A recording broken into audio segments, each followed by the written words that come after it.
Oh, yeah. Where is Jimmy? Most of that did real well. All right, everybody, we'll get started. So I'll declare the meeting open at 4:31 PM and we'll just stand for the karakia.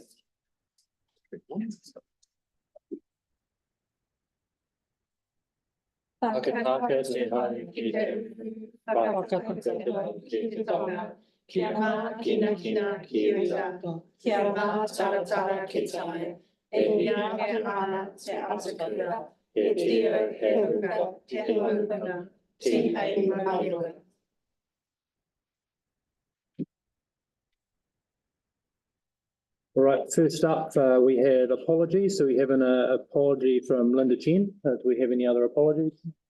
No others. Suresh, happy to move. We have a seconder. David, thank you very much. Right, declarations of interest. No declarations have been noted, but if anything comes up during the meeting, just let us know and step back from the table. Number 3, confirmation of the previous minutes. I've had a read through those and have a look. I'm happy to move those. If I can have a seconder for minutes. David, thank you very much. And then number 4, public forum.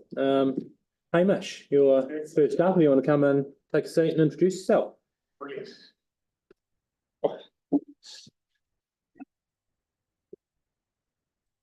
Excellent. Well, thank you very much for having me here this afternoon. Sorry, I've got my back to the rescue, but it's great to actually be formally at this board meeting. I do just want to thank you all for the work that you do. I suppose I've now been the MP for Ireland for, well, over 6 months, and I think I've probably had dealings with most of you around this table. And I do just want to acknowledge all the work, whether it be Sam and the work we did together over the Burnside Park Freedom Campers, or David and James working together with the Waimaero School Bridge. I think those have been really good successes we've had fairly early on to make sure that we can have the best community that we can possibly have. Look, my goal is very simple. I want to be the best local MP that I can be. My office is just down the road at the corner of Clyde of Island Road, and I've got some flyers here, which I might just leave on the table if anybody wants to take one with my contact details on. And we're definitely here to kind of help the community. This is where I was born, this is where I grew up, and this is where my family is growing up. And I want to make sure that we work as closely together that we can have the best outcomes possible. Right.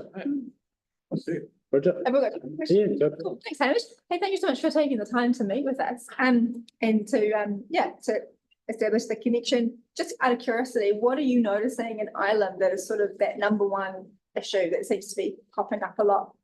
So the thing is, I suppose I've had a lot of constituents through the door. Housing is a huge issue. Housing affordability, but also issues around Kāinga housing, and some of the issues around that development. So those are the issues that probably are kind of coming to mind. I appreciate we are in the cost of living crisis, and so housing does play a huge role in that. Law and order, of course, is a big interest as well. So it's about making sure we can have a good relationship there as well. Thank you. Aaron? Yeah, Hamish, so over in Harewood would be more than happy to work with Jason, I and Linda, and you could be the best MP in the entire country. Yeah, I think I know where you're going with this, Aaron. Half a set of traffic lights. Yes. You don't want the whole lot. And if you guys want to stump up half. Shall we pay for the green lights? What's that? For the green lights. The green lights, yes. Yeah. So if you can do that, you will be very popular over on our side of the... Yeah, I'm well aware of that intersection at Breens Road there, and Harewood Road. It is an issue, yes, and it is on my radar. Yes. Any luck with getting half that funding? Not. Well, he has been working on it. So Yeah. So it's I look one forward to that text. Yeah. Okay. Going up on my Facebook page and Perfect. it's going everywhere.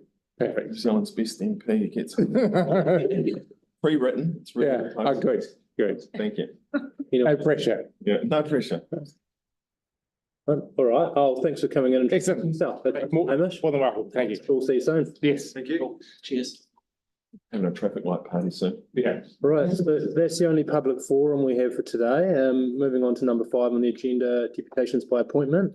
First up there, and only up there we have is Westburn School. Guys like to come up and take a seat?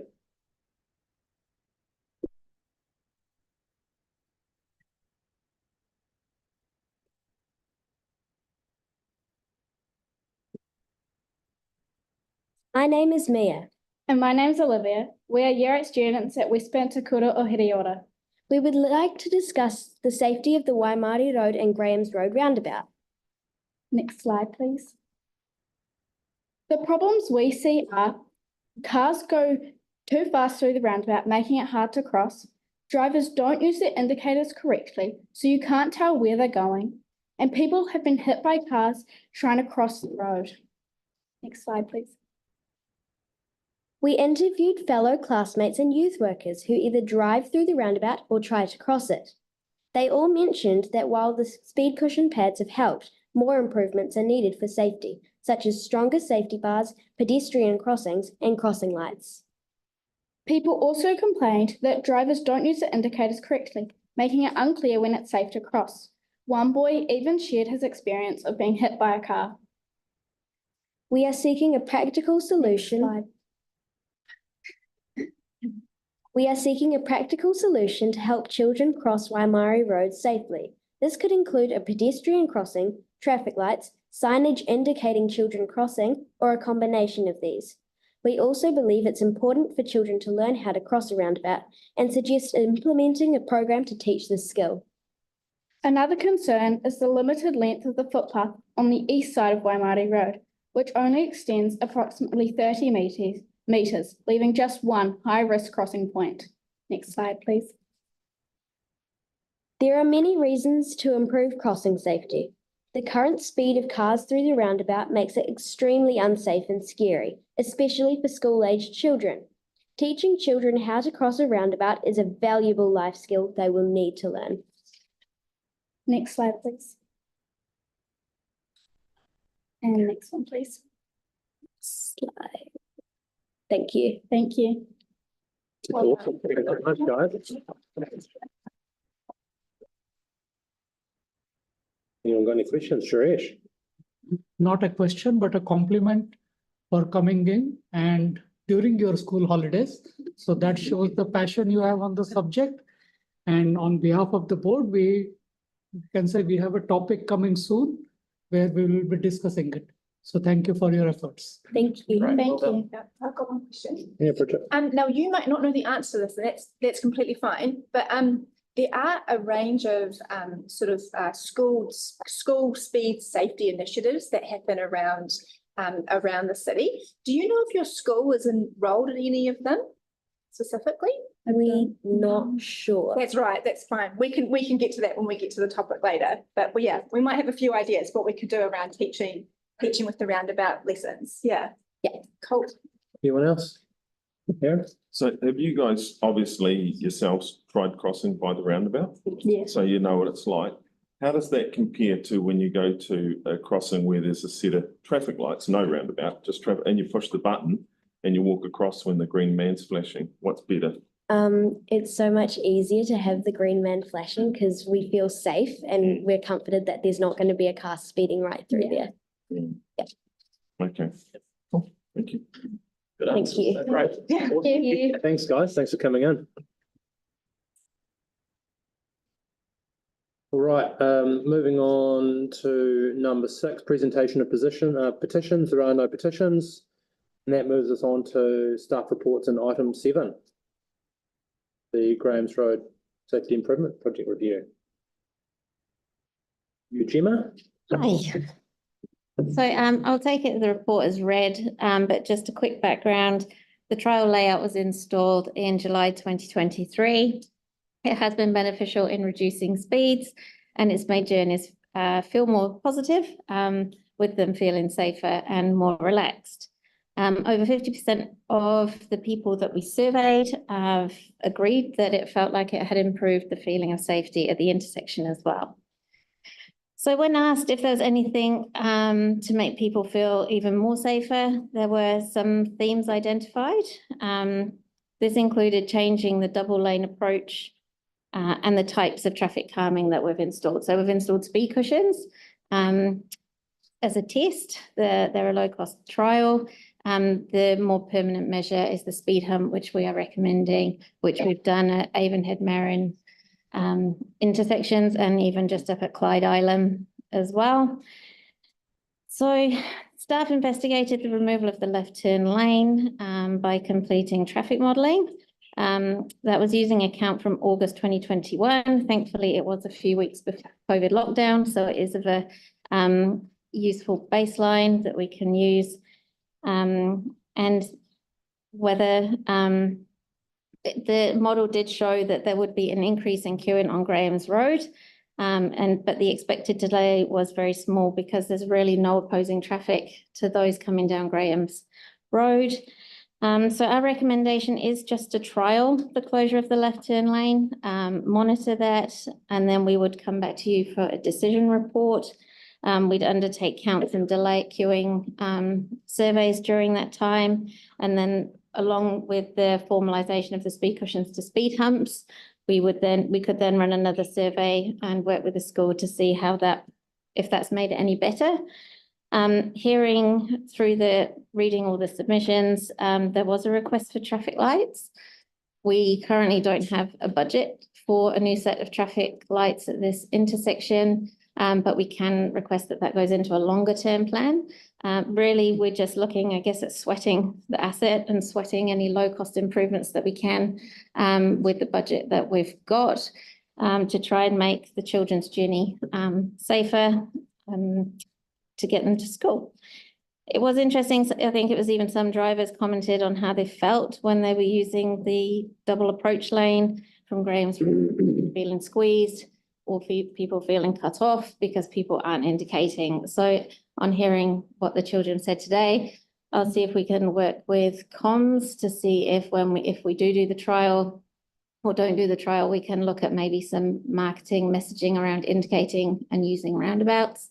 We're just doing one around Sharrows at the minute. So that's something that we could add to the list as well for our education safety team. So happy to take any questions. Aaron. So firstly, what is the trigger to go from a roundabout to traffic lights? Is it a traffic volume?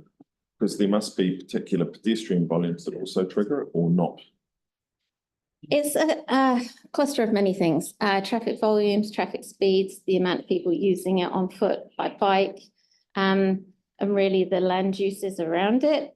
Signals are beneficial because it does stop the traffic, it allows people to cross, but outside of those peak times, roundabouts do maintain traffic flow a lot easier. There's less delay overall through the daytime. We could, still new to the project. So is there a pedestrian trigger to put in a set of lights over a roundabout?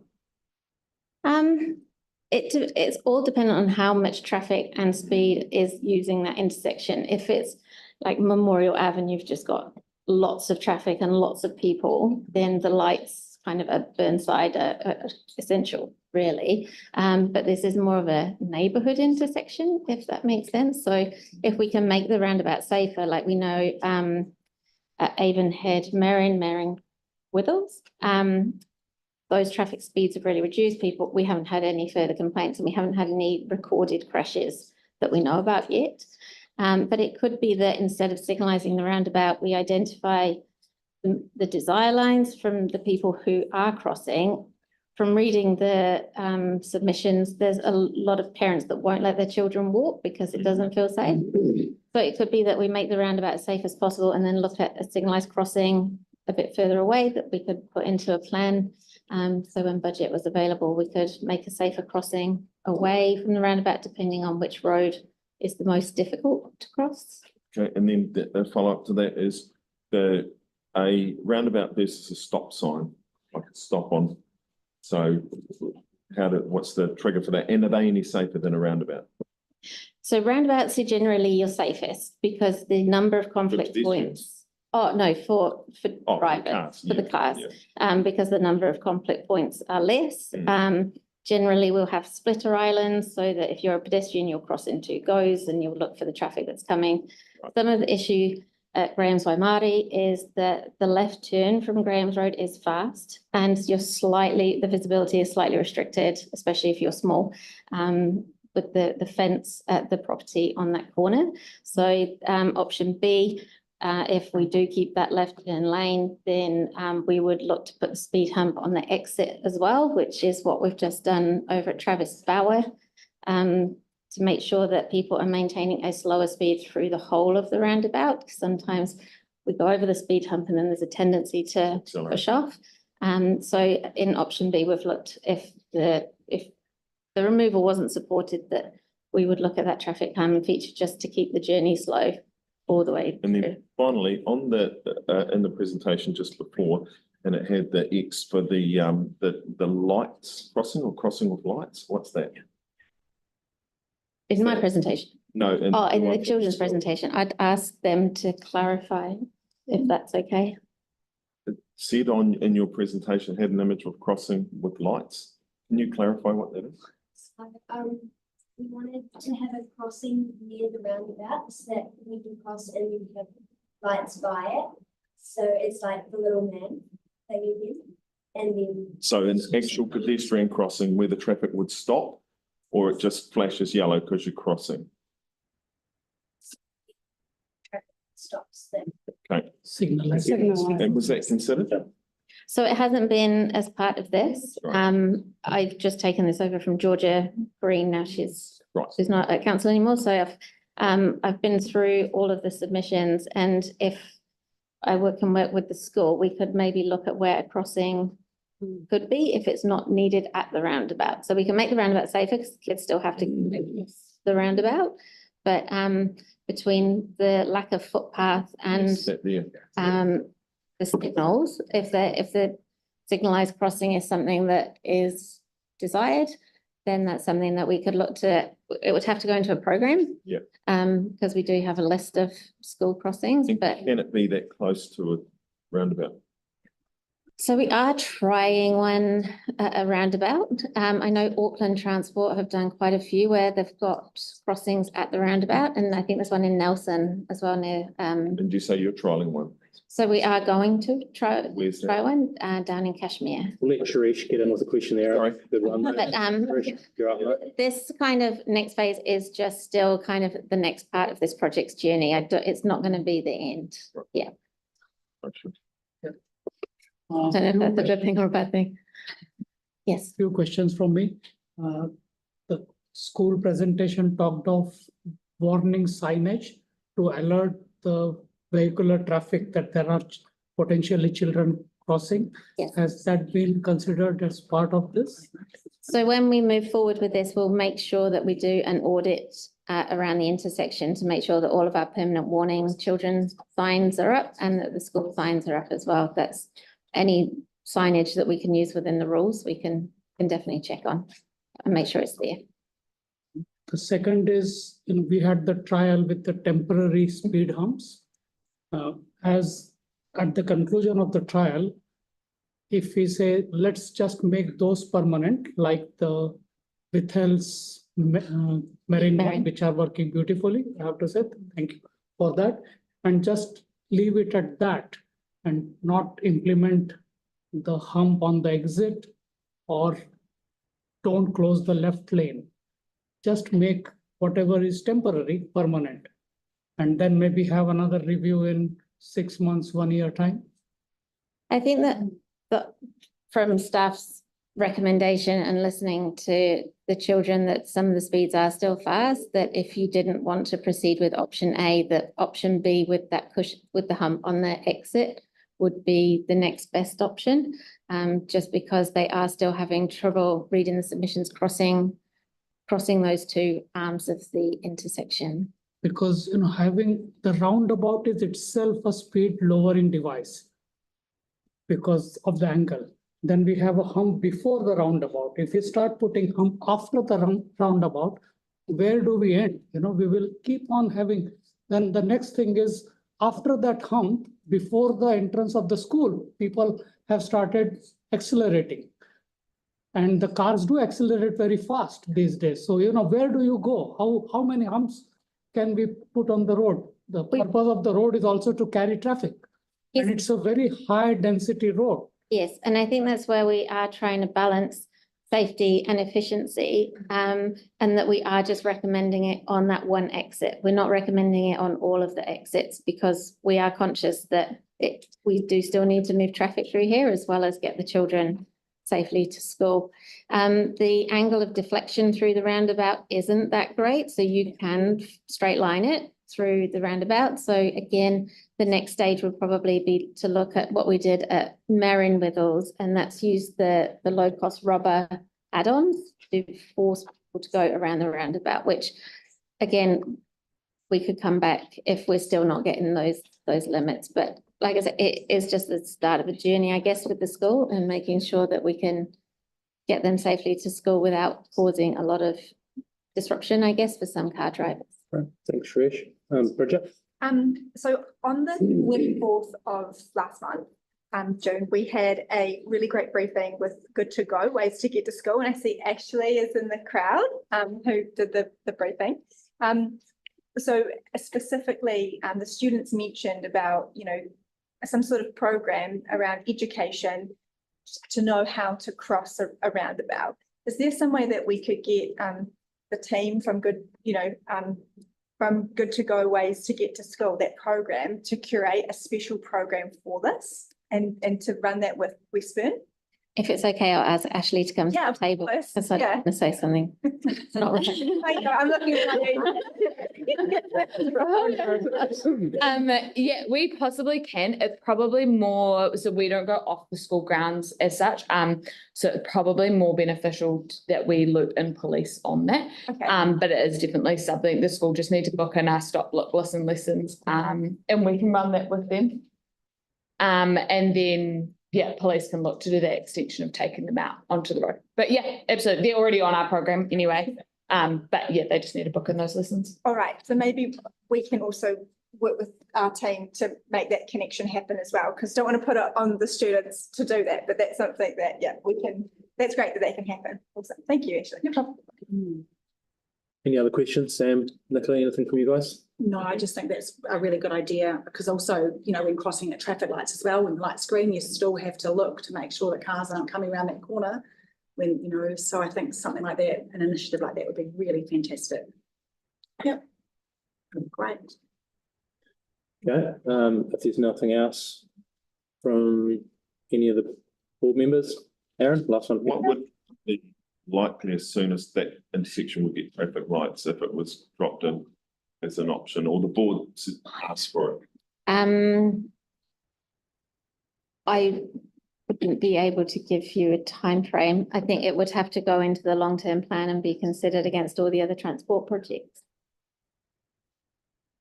Sorry, there's obviously okay. someone kicking off out there in the library.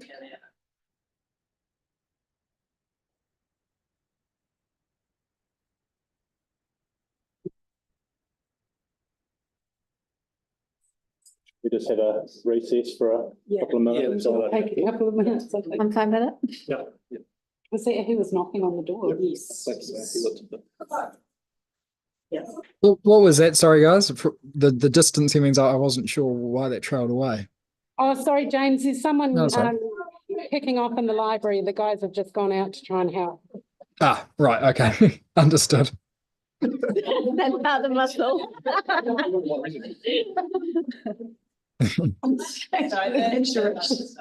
Luckily, I'm on Zoom. I'm safe here.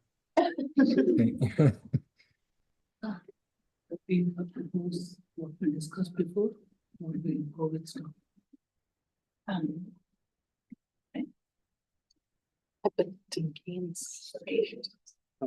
Yes. So we can propose it. Yeah.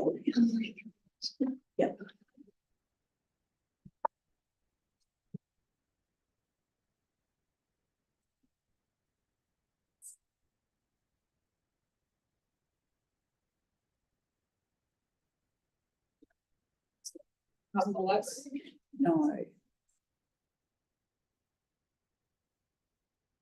We haven't had this for a long time. Okay,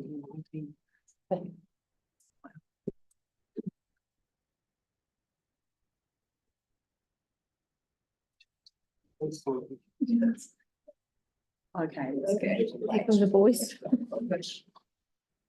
Real good. Overdue library books. Very passionate about speed humps. Good, like to hear it. I know you like them. Yeah. He wanted to become. They're as divisive as Marmite, I know that.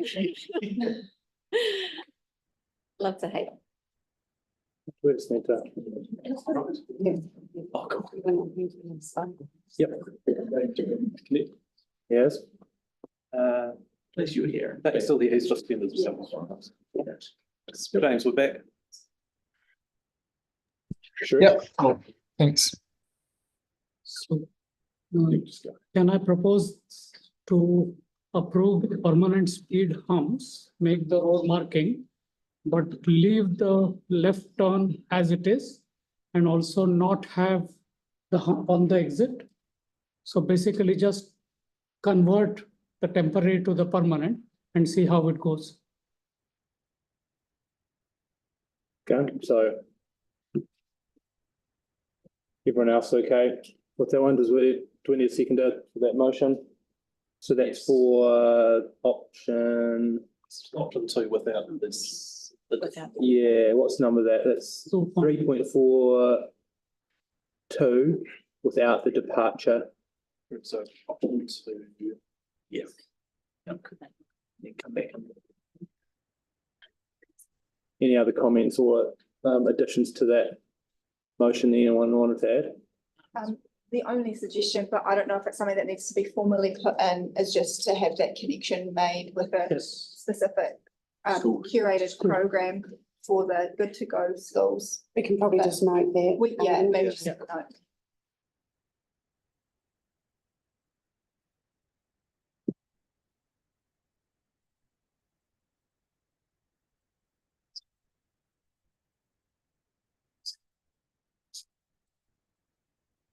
Yes.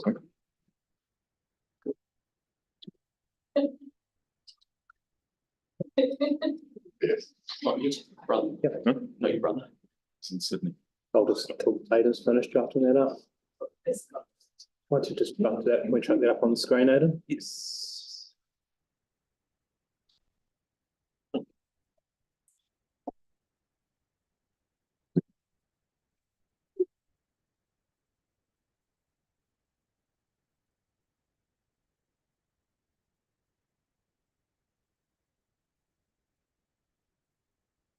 Right, so the option we have there for part C is that we're looking to approve option 2 as described in the report, which is to make permanent the current speed humps as they are, excluding the speed hump at the exit. All right. I've deleted that clause. Yep. Okay. We have a mover for that. Suresh? David second. All in favour? Aye. Against? Carried. Thanks very much for coming in for that one. Maybe just wait a couple of minutes. I don't know if they've moved on. The manager of the library, so I think. Oh, have they moved that guy on? Oh, cool. Oh, sorry. All right, you're good to go. Yes, they're pretty good. Actually, you'd be able to take them on anyway. That guy's smart enough. You are already. Oh, is that what it is? It's filling in a form.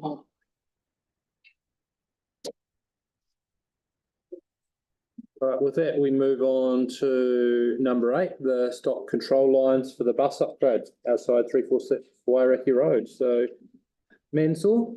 Yes. Great, take a seat. Good evening, County Board. So our today report is about some minor upgrades to one of the upgrades that was previously approved. So, and it's a outcome of a safety audit report that was done. And it's just mainly including a stop control line at the side road, the Spalding Street, to make sure that the vehicles comes to a full stop and before turning onto the Wairaki Road to improve the safety for the pedestrians that are using that pedestrian refugee. That's the main purpose. Also, the islands and the flash medians are slightly shifted to easterly direction, again for the same purpose. The rest of what was previously approved is unchanged. So we also have talked with the affected residents, and no feedback was raised for that. So yeah. Against the yellow lines. So the new yellow lines is just a very few meters, so no feedback. That's great. Any questions from anyone else on that one? Happy to move. Aaron, happy to move. Second. Suresh, happy to second. Makes sense. All in favour? Aye. Carried. Thank you very much for coming in. Thank you. Yeah. With that, we move on to number 9, the McLean's Island Road realignment, and Stuart is presenting on that one. Hello. Hello. Maybe to move this too. All right. Yeah, this is part of the ongoing McLean's Island road realignment, which was initiated by Isaac Conservation Wildlife Trust when they wanted to redo the entrance to their facility. That's all in the report, really. Any specific questions from anyone on that one? Happy second. Right. Take it as read. One from Aaron. Quick question, what's the ruling over this road being closed at night? Oh, you need to ask a transport person on that one. Sweet. All right. That one. Sam's to move, David to second. All in favour? Aye. Aye. Carried. Thanks very much for coming in. Thank you. I'm here for Elizabeth for the next one too. Oh, cool. Number 10? Yeah. All right. Moving on to number 10, grant an easement for the fibre at Avonhead Park. Again, take that as read. Any specific questions from anyone on that one? It's relatively straightforward. All right. So Sam, happy to move that one again, and Nicola, happy to second. All in favour? Aye. Against? Carried. Thanks very much. Thank you. That moves us on to number 11, the Waimāero, Fendalton-Waimairi-Harewood Better Off Fund applications for consideration. And the presenter for that is Mary Ann. And we have Karen here to talk to. And Karen. Karen? So I'm only here for the social services one. Unfortunately, Natalie's off sick today, but she can answer questions. Well, Mary Ann can answer questions. Not Natalie. So I guess take it as report read. And I wonder if anyone's got any questions. Just need to tweak the resolution slightly. How do you want to do that, Marianne? Do you want to go Winnie? Yeah. And then do you need to add something about it coming back next year? Or No, I just you say do that as per, approves a grant of 20,000 for 24-25. and then the 25-26 will just be considered when we do. Yeah, just take that out completely. Bridget? It's just a comment to say thanks for all your hard work. And yeah, it's cool to give them something. So thanks for all the effort you've put into it. Okay. Yeah, and I want to say thanks, Karen. It's been really wonderful hearing everyone from the community and all the hard work that you've done to get this through. And I think it's good to get it going. It's a real need right now. Yeah. Thank you. All right, great. Any other questions on that one? No? All right, I'm happy to move that. We have a seconder. David to second. All in favour? Against? Carried. Thank you. Thank you very much. That was yeah, we got the 6-11 one and that one as well. Yeah, great. That was all in there. Brilliant. From there, we move on to number 12, which is the area report. Marianne. Thank you, Jason. I'm happy to take the report as read. Just again, another month's worth of some cool things that have been happening across the board area. Bishop Lou's finally gonna get done. So happy to take any questions. I think it's all pretty straightforward. Any questions from anyone on that one? Yeah, Suresh. Any idea when the toilet work will be finished? I think he's well underway. He had a lot of prep work to do. And I guess the main delay has been around the fact that it's a toilet and we wanted the nature theme. And we come up a lot of, had to rethink everything because of the cultural aspects of having edible food on the walls as part of the nature theme. In a toilet you can't do. So it was kind of a lot of toing and froing around that, but we've finally got a design that's been agreed by everyone involved and he's well underway. It should only be another week or so. Who said you can't have pictures of food in the toilet? That's the advice we were. Cultural advice. Oh, right. We've got jelly beans in our toilet seat at home, so that's kind of. And the toilet roll holder's got the jelly beans in it. Just value your toilet's not a public space. Yeah. You need to change it. I just wanted to say, just a comment on the Fendalton-Waimairi-Harewood community liaison meeting that happened. Really, really great discussion and really great topics that were happening. It felt really, I don't know, it just felt different from other meetings where normally it can be like a bit of a, you know, a chat, but this felt like just like a real corridor around some big issues, which I thought was really cool. So just a comment, maybe that conversations like that are important because it's such a good way to flush out what these key stakeholders are dealing with that then we, you know, are then privy to as elected members. So thanks for that. Just on that, Marianne, can we try and get them scheduled not as meeting days? That all of them this year, I think, have clashed with the council meeting day. Yeah. That we've always had meetings when they've been on. Yeah. That's because it's the best day for community groups. Oh, right. So, but what we do try to normally do is have one at least on a Thursday. Right. We do get the odd Wednesday where we don't Yeah. have anything, so they just Try spot to them. plan the dates to check with Aidan that they don't clash with actual council meetings. Is that right, Aidan? Did have these, yeah. Yeah, so it's just hard planning it. But We can get a couple a year and it's good. Yeah. okay, feedback taken. Or even just following on from that, Aaron, we don't have a council meeting every single Thursday, so it could be a Thursday. We've only got a couple of council meetings. I think it's in the month. So even if it was in the one where there wasn't the council meeting, if Thursday's a good day for them, because we'd love to come along. Wednesday, James. Oh, sorry. Yeah, sorry. I'm You're going back to your first term, Grandpa. I'm going. Yeah. Back to the Future. Sorry, Wednesdays now. Yeah. Sorry. Let me start that again. They're not every single Wednesday. So we have some Wednesdays where there aren't a council meeting. So if Wednesday still suits the rest of them, then yeah, we'd love to attend if it was just on a Wednesday when it wasn't a council Wednesday. Okay, great. If nothing else on the area report, could we get a mover for that? Aaron, thanks, and a second is Bridget. And with that, we move on to elected members' information exchange. Does anyone have anything they'd like to share?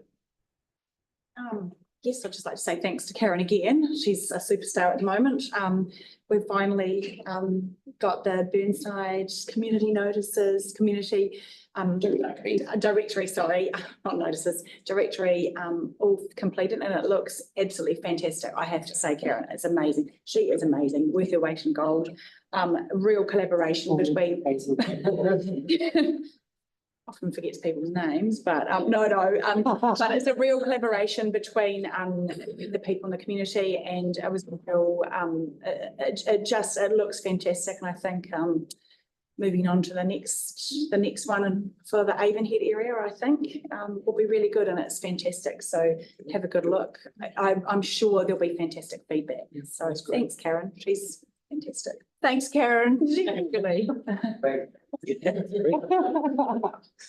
Yeah, on similar theme, thanks to Aidan for the support he has given to get the Cuts Road lights upgraded.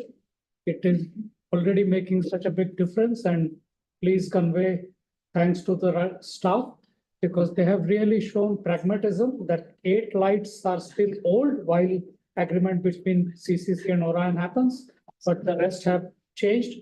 They are brighter, they are taller, they come more onto the road. It's so nice to see. So thanks, Aidan, and please let the staff know how much the community appreciates. It's almost like you know that I'm doing staff appraisal with me.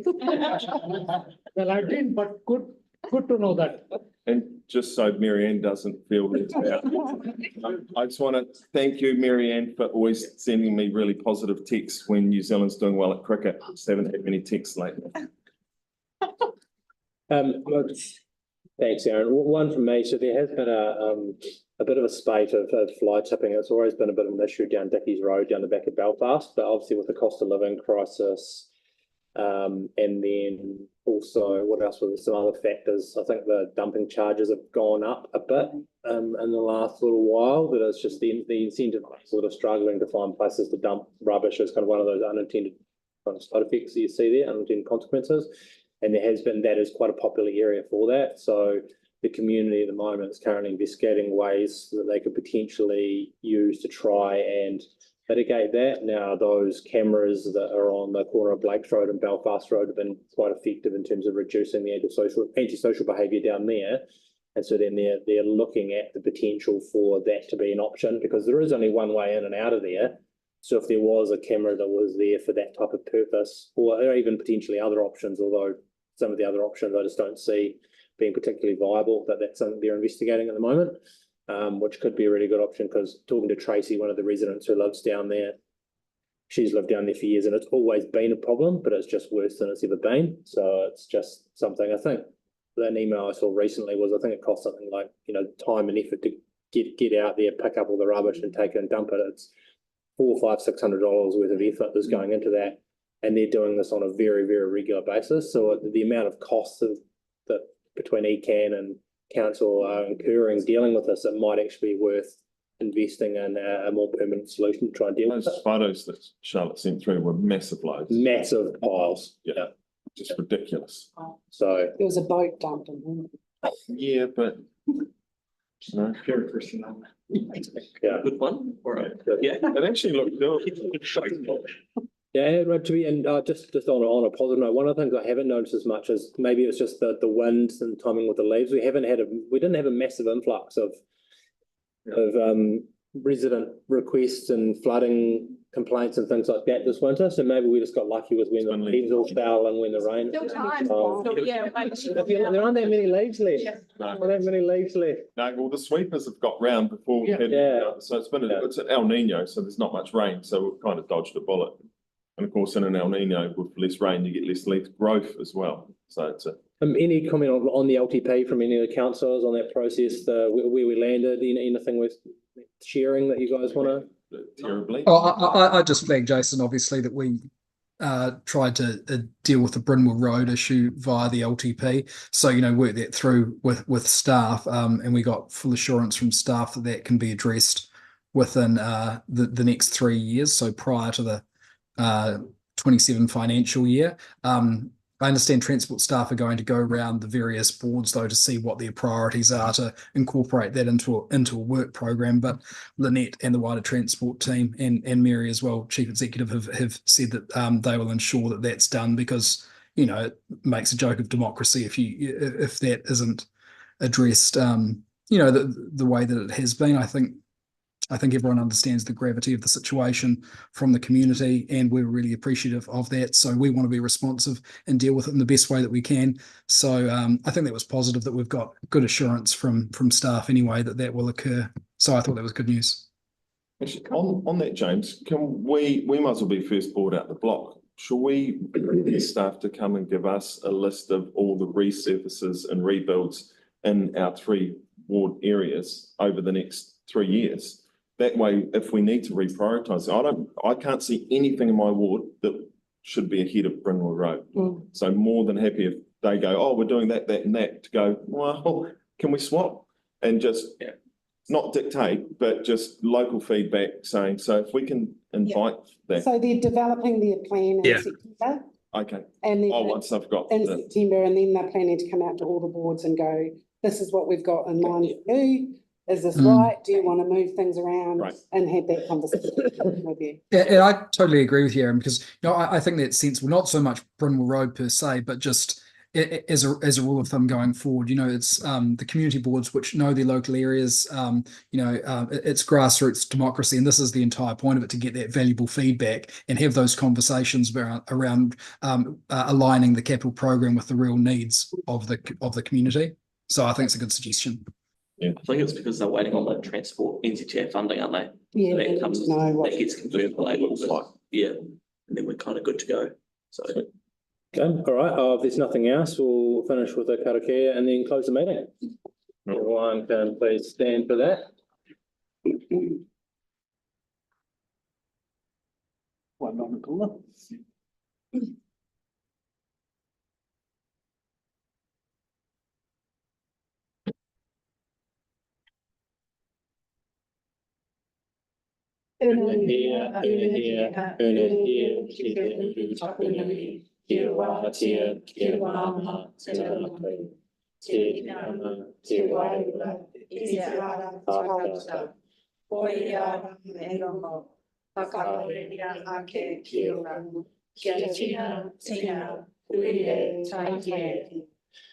Thank you, everyone, and with that, we will declare the meeting closed at 5:17 PM.